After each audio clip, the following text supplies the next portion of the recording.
Hello everyone, this is Vandana and welcome to CTET Adda. तो आज के सेशन में हम मोस्ट इम्पॉर्टेंट चीज जानने वाले हैं कि हमने बायोलॉजी के टॉपिक कितने खत्म किए और कुछ क्वेश्चन भी हम करेंगे। लगभग 6-7 क्वेश्चन हैं इसमें, ऑलमोस्ट 7 क्वेश्चन देखने को मिलेंगे। और क्वेश्चन को हल्के में न लीजिए, क्योंकि क्वेश्चन से आपकी थ्योरी भी बहुत अच्छे से बनती है। क्योंकि थ्योरी तो हम पढ़ते हैं बट हमें आइडिया नहीं होता कि क्वेश्चन किस तरीके से पूछा जा सकता है, लेकिन जब हम क्वेश्चन देखते हैं तब हमें थ्योरी का पता लगता है कि हाँ, क्या डिफरेंसेस है और किस तरीके से हम डिवाइड कर सकते हैं थ्योरी और क्वेश्चन को।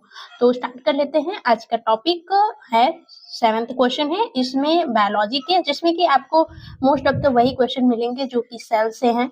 और सारे क्वेश्चन में आपको एक पर्टिकुलर थ्योरी देखने को मिलेगी जो कि आपको और भी क्लियर करेगी। जो भी कंफ्यूजन होगा, जो भी डाउट होगा, उन सबको क्लियर करेगी, सॉर्ट आउट करेगी। तो स्टार्ट कर लेते हैं। और ये क्लास आपको पता ही है 6 to 8 की एनसीईआरटी पर बेस्ड है और इसमें बायोलॉजी, फिजिक्स, केमिस्ट्री आपको मिलेगी। और जो कि हम कंप्लीट थ्योरी कर रहे हैं, आप बैच खरीदेंगे तब जा करके आपको कंप्लीट थ्योरी मिलेगी। आपको यूट्यूब पे थ्योरी मिल जाएगी बट कंप्लीट रूप से नहीं। कोई एक टॉपिक, कोई 2 टॉपिक, इस तरीके से कोई एक टॉपिक उठा करके आपको पर्टिकुलर सारी चीजें 6 to 8 की एनसीईआरटी डिस्कस कोई नहीं करेगा कि कंप्लीट डिस्कस करें। तो डिस्कस तो सब लोग बहुत सारे टॉपिक एक एक पर्टिकुलर करके किए हैं, लेकिन कंप्लीटली नहीं। जो क्वेश्चन में पूछा गया है उतना ही तक। ठीक, तो ज्यादा डीपली न जाते हुए स्टार्ट करते हैं आज का क्वेश्चन। और अगर टॉपिक के बारे में हमें जानना है कि हमने कितने टॉपिक करे हैं, तो हमने कंपोनेंट ऑफ फूड कर लिए हैं। ठीक, कंपोनेंट ऑफ फूड किए हैं। ठीक, और दूसरा हमने किया है प्लांट एंड एनिमल न्यूट्रिशन। तीसरा किया है रेस्पिरेशन इन ऑर्गेनिज्म। चौथा किया है ट्रांसपोर्टेशन एनिमल एंड प्लांट। ठीक है, ट्रांसपोर्टेशन। और रिप्रोडक्शन इन प्लांट करा है हमने, और सेक्सुअल रिप्रोडक्शन करा है। ठीक है, ग्लैंड से जो टॉपिक है वो हमने करा है। साइटोलॉजी यानी कि कोशिका विज्ञान का जो टॉपिक है हमने वो करा है। ठीक, नो अबाउट प्लांट्स। ठीक, गेटिंग नो अबाउट प्लांट्स, तो ये टॉपिक भी हमने कर लिया। तो इतने सारे टॉपिक हमने कर लिए हैं और बायोलॉजी में मोस्ट इम्पॉर्टेंट टॉपिक हमने ऑलमोस्ट कवर कर लिए हैं। अब बारी है फिजिक्स, केमिस्ट्री की। ठीक, इन दोनों को हम आराम से कर लेंगे क्योंकि इसमें टॉपिक छोटे हैं और ये जल्दी कवर हो जाएंगे। इनमें कुछ और भी इम्पोर्टेंट टॉपिक हैं जो कि ईवीएस में आपको देखने को मिलेंगे, जैसे कि वेदर एंड क्लाइमेट हो गया, बॉडी मूवमेंट हो गया। ठीक है, ह्यूमन आईज बायोलॉजी का टॉपिक है जो कि फिजिक्स में भी है, तो वो उसको हम कंप्लीट कर देंगे। तो कुछ कुछ ऐसे क्वेश्चन हैं जो कि हम कवर करेंगे, बायोलॉजी के ही हैं।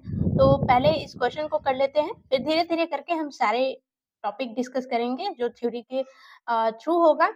इस टाइम आपको पर्टिकुलर क्लास नहीं मिल पा रही है क्योंकि कुछ रीजंस हैं, फेस्टिवल्स बीच में आ गए थे, तो उसकी वजह से थोड़ी सी प्रॉब्लम हो सकती है, उसके लिए सॉरी। तो स्टार्ट कर लेते हैं फटाफट से। एक क्वेश्चन क्या दिया है, नीचे दिए गए युग्मकों में से कौन सा युगल लक्षणों की आनुवंशिकता से संबंधित है। तो हमने सेल टॉपिक में पढ़ा था कि आनुवंशिकता किसमें होती है। आनुवंशिकता जैसे क्या होता है कि पेरेंट्स से बच्चों में जो क्या चीजें ऐसी होती है जो जाती है, तो डीएनए जाती है। और डीएनए में क्या होता है, क्रोमोसोम होता है। और जो क्रोमोसोम का एक छोटा सा यूनिट बोलते हैं, तो उसे यूनिट को क्या बोलते हैं, जीन बोलते हैं। तो ये क्या है, आनुवंशिकता से संबंधित है। बाकी सारी चीजें आनुवंशिकता से संबंधित, क्रोमोसोम तो है लेकिन माइटोकॉन्ड्रिया जो होता है वो आनुवंशिकता से संबंधित नहीं है। हर एक टॉपिक को हमने बताया हुआ है, हर एक टॉपिक का क्या कार्य है और इसे क्या बोलते हैं, और इस पे हमने क्वेश्चन भी करा हुआ है। तो जाइए और अच्छे से देखिए, आपको सारी चीजें क्लियर हो जाएंगी। नेक्स्ट क्वेश्चन पे चलते हैं। नेक्स्ट क्वेश्चन क्या दिया है, नीचे दिए गए पदों के विभिन्न संयोजनों में से जंतु कोशिका के संदर्भ पदों का कौन सा संयोजन सही है। देखिए, क्वेश्चन क्या होता है कि हमें ये नहीं है कि क्वेश्चन हमने पढ़ा और क्वेश्चन का आंसर हमें मिल गया। हम प्रॉपर उसके बारे में अगर डीपली नहीं जानेंगे तो हम क्वेश्चन सॉल्व नहीं कर पाएंगे, क्योंकि वो उन लोगों को पता है, जो लोग क्वेश्चन दे रहे हैं उन्हें पता है कि क्वेश्चन इस तरीके से बनाना है, क्योंकि सिलेबस तो सेम है। तो क्वेश्चन इस तरीके से बनाना है कि बच्चे कंफ्यूज हो जाए। तो और हमें इस तरीके से पढ़ना है ताकि हम कंफ्यूज ना हो। तो उसके लिए हमें थ्योरी बहुत अच्छे से पढ़नी होगी और बहुत अच्छे से क्या, अगर आप आराम से भी डेली का डेली आप एक क्लासेस देख रहे हो तो आराम से सारा कुछ हो जाएगा। ठीक, तो इसका ऑप्शन क्या क्या है दिया है कि संयोजन कौन सा सही है ये बताना है। पहले देख लेते हैं, केंद्रक, प्लास्टिड, कोशिका झिल्ली, कोशिका भित्ति। और किसके लिए पूछा है? जंतु के लिए पूछा है। कभी कभी तो हम क्वेश्चन पढ़ते हैं तो क्वेश्चन ही नहीं समझ में आता है, तो ध्यान देंगे कि किस बारे में बात हो रही है और उसके हिसाब से हम सॉल्यूशन ढूंढेंगे। ठीक, तो जंतु कोशिका से संबंधित बोल रहा है और सही संयोजन पूछ रहा है, तो हमें पता है कोशिका भित्ति जो होती है जंतु कोशिका में नहीं होती है, ये पादप कोशिका में होती है, पौधों में होती है। ठीक, तो ये तो ऑलरेडी गलत हो गया पहला। दूसरे में भी कोशिका भित्ति दिख रही है तो इसे भी देखने का कोई मतलब नहीं है। तीसरे में अगर हम देखें, कोशिका झिल्ली, क्रोमोसोम, राइबोसोम और माइटोकॉन्ड्रिया। ठीक, इन दोनों को देखने के बाद अगर हम फोर्थ में देखें तो फोर्थ में क्लोरोप्लास्ट है। अगर आप सेल टॉपिक पढ़े हैं तो हमने बताया है कि कोशिका झिल्ली, क्रोमोसोम, राइबोसोम, माइटोकॉन्ड्रिया ये सब जो जंतु कोशिका में पाए जाते हैं, लेकिन जंतु कोशिका में क्लोरोप्लास्ट नहीं होता, जिसे हरित लवक बोलते हैं, ये नहीं होता। ठीक, तो फोर्थ भी गलत हो गया, थर्ड आपका राइट आंसर हो जाएगा। नेक्स्ट क्वेश्चन देखेंगे, दिया है नीचे दिए गए कथनों का अध्ययन कीजिए। तो हमें सभी कथन का अध्ययन करना है, कौन सा सही है कौन सा गलत है, और फिर उसके बाद हम कंक्लूजन पे पहुंचेंगे। ठीक, तो यहाँ पे दिया है गुणसूत्र केंद्रिका में स्थित होते हैं, हाँ। दूसरा दिया है बीज गुणसूत्रों में स्थित होते हैं, गलत। एक कोशिका जीव श्वसन और जनन करते हैं, ठीक है। एक कोशिकीय जो जीव होते हैं वो जनन करते हैं और श्वसन भी करते हैं। और फोर्थ क्या है, कोशिका झिल्ली का सबसे महत्वपूर्ण कार्य कोशिका में पदार्थों के आवागमन को नियंत्रित करना। ठीक, तो ये कोशिका झिल्ली जो होता है चेयरमैन का कार्य करता है। जैसे कि चेयरमैन क्या करता है, किसी को अंदर जाने देता है या फिर बाहर जाने देता है, इस तरीके का काम कोशिका झिल्ली का होता है।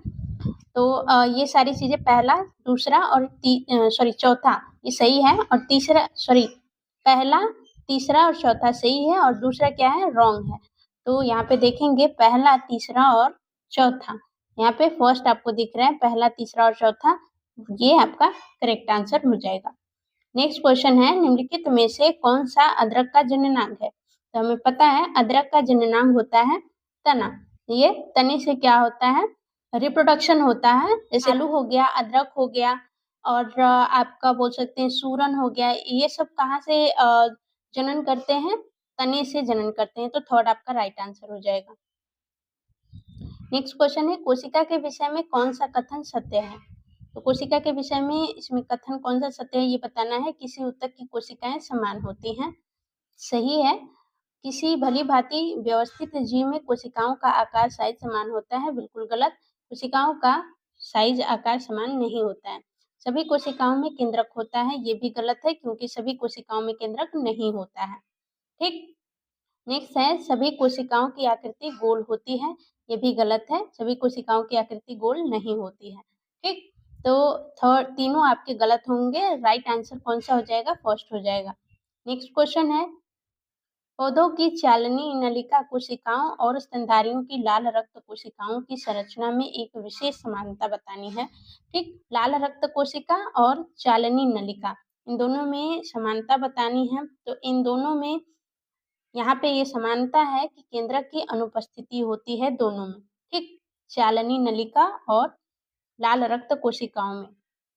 हमने पहले ही बताया था कि आपको यहाँ पे कुछ थ्योरी भी मिल जाएगी, तो क्वेश्चन करते टाइम आप अपने नोट्स लेकर बैठे, वहाँ पे जो भी आपको नया चीज मिले वहाँ से आप नोट डाउन कर लीजिए, ताकि आपको जो भी डाउट था वो जो भी एक नई चीजें मिलती है उसको नोट डाउन कर लीजिए। ठीक, तो यहाँ पे फोर्थ राइट आंसर हो जाएगा। नेक्स्ट क्वेश्चन है, कोशिका भित्ति वाला सबसे छोटा सजीव है? तो कोशिका भित्ति वाला सबसे छोटा सजीव जीवाणु है। ठीक, कोशिका भित्ति बोलते हैं पादप कोशिका में पाई जाती है और जीवाणु में भी पाई जाती है, जो कि सबसे छोटा सजीव है। ठीक, कोशिका भित्ति जो किससे बनती है, सेलुलोज से बनती है। ठीक, सेलुलोज से बनती है, जो कि ये क्या करता है, स्ट्रक्चर प्रोवाइड करता है, संरचना प्रोवाइड करता है, किसको, प्लांट्स को प्रोवाइड करता है। ठीक, फोर्थ यहाँ पे आपका राइट आंसर बन जाएगा। नेक्स्ट क्वेश्चन है, निम्नलिखित में से किसके कारण वाष्पोत्सर्जन की दर में वृद्धि होती है? तो यहाँ पे वाष्पोत्सर्जन से क्वेश्चन देखने को मिला है, जैसे कि पत्तियां जो होती हैं वाष्पोत्सर्जन के कारण ही क्या करती हैं, झुलसती नहीं है गर्मियों में। ये भी टॉपिक हमने पढ़ा था। ठीक, तो पत्तियां जो है कि गर्मियों में झुलसती नहीं है। ठीक, और झुलसने से बच जाती हैं। ठीक, तो ये किसके कारण होता है, वाष्पोत्सर्जन के कारण। तो ये इसकी दर में वृद्धि होती है किसके कारण? अब ज़्यादा क्षेत्रफल रहेगा तो वाष्पोत्सर्जन ज़्यादा होगा। तो यानी कि वृद्धि हो रही है, तो एरिया तो रोल प्ले कर रहा है ना, एरिया की वजह से ही तो ज़्यादा वृद्धि हो रही है वाष्पोत्सर्जन में। तो पत्तियों का क्षेत्रफल इसकी वजह से होता है। वृक्ष की ऊंचाई से कोई मतलब नहीं है। वृक्ष कितना भी ऊंचा हो, क्या वृक्ष थोड़ी कर रहा है, पत्तियां न कर रही हैं, तो पत्तियों से मतलब है। पत्ती का क्षेत्रफल अगर ज्यादा है तो वाष्पोत्सर्जन का दर ज्यादा होगा। ठीक, हवा के वेग में वृद्धि। तो हाँ, हवा का वेग जितना ही ज्यादा होगा वाष्पोत्सर्जन उतना ही ज्यादा होगा। ठीक, तो ए और सी आपका करेक्ट आंसर हो जाएगा। और ए और सी आपको कहाँ दिख रहा है, सेकेंड में। तो 2 आपका यहाँ पे करेक्ट आंसर हो जाएगा। आई होप आप लोगों को चीजें समझ में आई होंगी, और सेशन पसंद आया हो तो लाइक और शेयर जरूर करिएगा। अपना फीडबैक जरूर दीजिएगा हमें कैसा लगा है। Bye bye, take care and thanks for watching.